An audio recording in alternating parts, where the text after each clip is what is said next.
జగ్గంపేట నియోజకవర్గం independent MLA అభ్యర్థిని. 2024 MLA ఎన్నికల్లో గౌరవ ముఖ్యమంత్రి శ్రీ నారా చంద్రబాబు నాయుడు గారు, ఉప ముఖ్యమంత్రి పవన్ కళ్యాణ్ గారు ఎన్నికల్లో కూటమి గెలిచిన తర్వాత ప్రజలందరికీ గత ప్రభుత్వానికి కూటమి ప్రభుత్వానికి తేడా చాలా స్పష్టంగా చూపిస్తాం.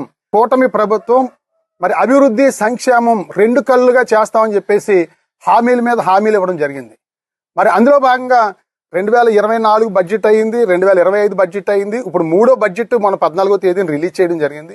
ఈ బడ్జెట్ 3,32,000 కోట్ల రూపాయలు బడ్జెట్ రిలీజ్ చేసి మరి బడ్జెట్ లో ఏ రకమైన ఎన్నికల హామీలు ఇవ్వని పరిస్థితి. మరి మహిళలకి 1,500 రూపాయలు ఇవ్వడం కానీ, మరి నిరుద్యోగులకి నిరుద్యోగ భృతి ఇవ్వడం కానీ, మరి ఎస్సీ ఎస్టీ బీసీ సోదరులకి 50 సంవత్సరాలకే పెన్షన్ కానీ, ఇలా ఏ ఒక్కటి కూడా పూర్తి కాని పరిస్థితి. ఏదో ఒకటి రెండు అరకొరగా పూర్తి చేసి, మరి అది కూడా తక్కువగా పూర్తి చేసి సూపర్ 6 సూపర్ హిట్ అని చెప్పేసి గొప్పలు చెప్పుకుంటా ఉన్నారు. మరి గౌరవ ముఖ్యమంత్రి శ్రీ నారా చంద్రబాబు నాయుడు గారు జగ్గంపేట ఎన్నికల సభలో జగ్గంపేట నియోజకవర్గం చాలా వెనకబడిపోయింది, జగ్గంపేట నియోజకవర్గంలో తెలుగుదేశం పార్టీ నుంచి జ్యోతుల నెహ్రూ గారిని గెలిపించండి అని ఎన్నో హామీలు ఇవ్వడం జరిగింది. ఇక్కడ తాళ్ళూరు ఎత్తిపోతల పథకం కానీ, అదే రకంగా మలవరం ఎత్తిపోతల పథకం కానీ, ఏలేరు ఆధునీకరణకి నిధులు ఇవ్వడం కానీ, గోకవరం గండేపల్లి కిర్లంపూడి డిగ్రీ కళాశాల నిర్మాణం కానీ, శృంగరాయనపాలెం కృష్ణవరం బ్రిడ్జ్ నిర్మాణం కానీ అన్ని పనులు చేస్తామని చెప్పడం జరిగింది. కానీ ఒక్కటి కూడా చేయని పరిస్థితి. ఒకసారి చూడొచ్చు మీరు.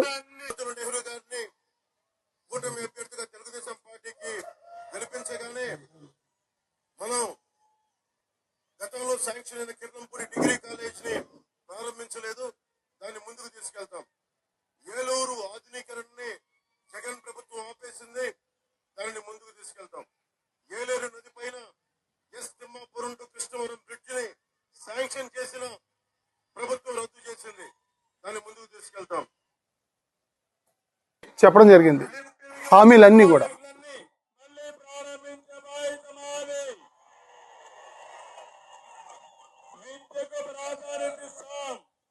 ఇక్కడ ఏమేమి కాలేజీలు కావాలో అన్ని కాలేజీలు పెట్టే బాధ్యత మాది.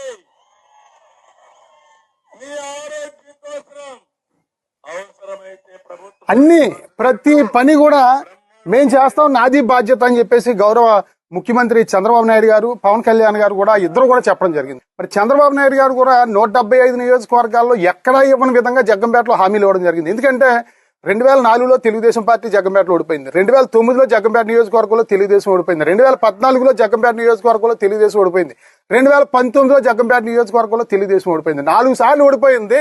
తప్పనిసరిగా జగ్గంపేట నియోజకవర్గంలో తెలుగుదేశం పార్టీని గెలిపించండి, అన్ని సమస్యలు పరిష్కరిస్తానని చెప్పేసి నాడు నమ్మించి ఓట్లు వేయించుకుని గద్దెనెక్కిన తర్వాత ఒక్క సమస్య కూడా పరిష్కారం కాదే.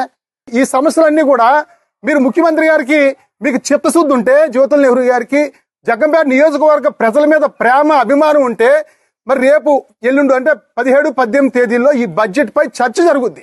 బడ్జెట్ మొన్న 14వ తేదీన ప్రవేశపెట్టారు, 17, 18 తేదీల్లో చర్చ జరుగుద్ది. మీరు ఈ చర్చలో మీరు ముఖ్యమంత్రి గారు పవన్ కళ్యాణ్ గారు మాట్లాడిన వీడియోలు చూపించండి. మీకు చిత్తశుద్ధి ఉంటే మీరే మాట్లాడారు, మీరు ఇచ్చిన హామీలు నెరవేర్చండి. నన్ను ప్రజలు అడుగుతా ఉన్నారు, అక్కడ నాయకులు అడుగుతా ఉన్నారు, వీధులను తిరగడానికి అవ్వదు రేపు పొద్దునని చెప్పేసి మీరు నెహ్రూ గారు మీరు మాట్లాడగలరా? మీలో చిత్తశుద్ధి నిజాయితీ ఉంటే రేపు ఎల్లుండు ఈ వీడియోలు మీరు చూపించండి. మీరు మాట్లాడారు, మీరు హామీ ఇచ్చారు, ఓట్లేశారు, గెలిచారు, మీరు ఇప్పుడు చెయ్యట్లేదు నన్ను అడుగుతా ఉన్నారని చెప్పండి. సత్సాయి డ్రింకింగ్ పథకం 2 సంవత్సరాల నుంచి మంచినీళ్ళు లేవే అక్కడ గోకవరం మండలంలో. ఇక్కడ ఏలేరు ఆధునీకరణ ఇసుకంతా మీరే కదండి తోడేశారు, తినేశారు ఇసుక. ఇక్కడ ఏలేరు లోతైపోయి రైతులను సర్వనాశనం అయిపోవడం జరిగింది. ఎన్నికల ముందు ఏలేరు ఆధునీకరణ చేస్తా ఉన్నారు. మొన్న కూడా రాజపాలెంలో ముఖ్యమంత్రి గారు ఏలేరు ఆధునీకరణకు నిధులు ఇస్తా ఉన్నారు. ఎక్కడ ఈ బడ్జెట్లో అని చెప్పేసి అడుగుతా ఉన్నాం. దయచేసి జ్యోతుల నెహ్రూ గారు మీలో చిత్తశుద్ధి నిజాయితీ ఉంటే రేపు ఎల్లుండి ప్రశ్నించండి. కానీ మీరు ప్రశ్నించలేరు, ఎందుకంటే మీ చిట్ట చంద్రబాబు నాయుడు గారి దగ్గర ఉంది. వేలాది లారీలతో అక్రమ మట్టి రవాణా చేస్తా ఉన్నారు. సుమారు 200 కోట్ల రూపాయలు అవినీతి జరిగింది 2 సంవత్సరాల్లో. అక్కడ ఇంటెలిజెన్స్ ద్వారా ముఖ్యమంత్రి గారి దగ్గర ఉంది. మీరు గట్టిగా మాట్లాడితే కూర్చోవా నెహ్రూ అనే పరిస్థితికి వచ్చింది అక్కడ అసెంబ్లీలో. జ్యోతుల నెహ్రూ గారికి మేము చాలా స్పష్టంగా ప్రశ్నిస్తా ఉన్నాం, అవినీతి మానండి. ఎందుకంటే మీరు మీ అబ్బాయిని జగ్గంపేట నియోజకవర్గంలో పోటీ చేయించాలని ఆల్రెడీ మీరు డిసైడ్ చేశారు. మీరు ఇంకా వేరే చోట పోటీ చేయాలనుకుంటున్నారు. ఇంకా మీ ఇంట్లో ఇంకా ఎవరెవరిని పోటీ చేయించాలన్నది ఇంకా తెలీదు. కాకినాడ పార్లమెంట్లో అన్ని పోటీ చేయించినా మీరు ఆ రకమైన అన్ని పార్టీల నుంచి లాబింగ్ చేసే సమర్థత సత్తా ఉన్న నాయకుడు జ్యోతుల నెహ్రూ గారు. ఓకే, కానీ మిమ్మల్ని కోరేది 2029లో మీ అబ్బాయిని ఎమ్మెల్యేని చేయడం కోసం, మీరు వేరే చోట గెలవడం కోసం ఆ ప్రయత్నాల కంటే ఇప్పుడు మిమ్మల్ని 53,000 ఓట్లు మెజార్టీతో గెలిపించిన ప్రజలకి మీరు ఏం చేస్తున్నారు అనేది మీరు చెప్పండి సమాధానం. నిన్న మీరు మీటింగ్ పెట్టారు. జగ్గంపేట నియోజకవర్గంలో ఇన్ని సమస్యలు ఉన్నాయి, ముఖ్యమంత్రి గారు పవన్ కళ్యాణ్ గారు ఇన్ని హామీలు ఇచ్చారు, ఇన్ని నెరవేర్చారని మీరు ఏమన్నా ఒక్కటైనా చెప్పగలరా? చెప్పలేరు.